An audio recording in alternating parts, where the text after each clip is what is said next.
Bjem me marrëveshje, shkojmë te noteri, ndajmë regjimin pasuror edhe ndajmë i pajtuam njerëzit si na deshi qefi. Tani jemi te pjesa e thyerjes. Te pjesa te drejtorit e kamera, kush do e filloj pari?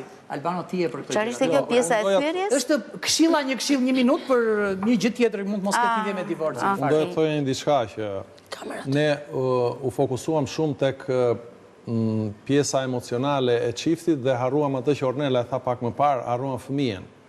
Tani fëmia është viktima më e madhe. Unë do bëja një krahasim. Prandaj s'duhet bërë luftë me gratë, po duhet ndarë në mënyrë të me marrëveshje. Pasojë e divorcit, për mua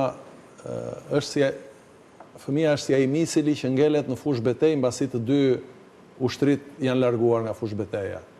Ngelen disa misile aty të pashpërthyer, ata janë fëmijët që ngelen mbas divorcit. Po, ka një mesazh që mund mos ketë lidhje fare me temën, një mesazh në ato të tua të bukura.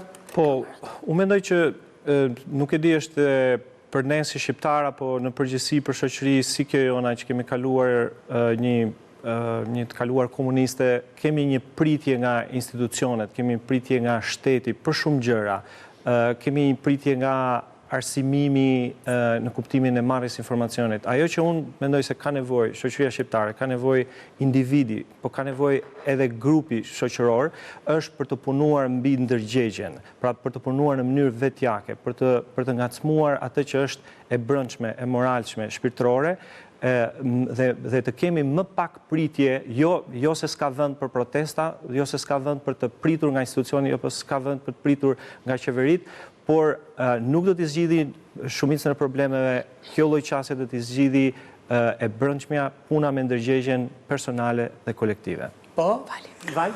Unë kam lidhur në një ditë me nën Terezën dhe ajo thotë, në qoftë se e do atë dheun tënd, do të ndryshosh botën, shko dhe duaj familjen tënde.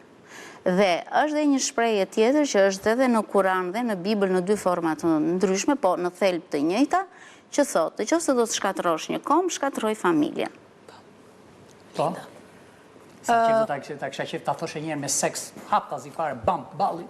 Bëni seks o vlla, bëni seks tamam, ngopuni o vlla, bëni mësoni.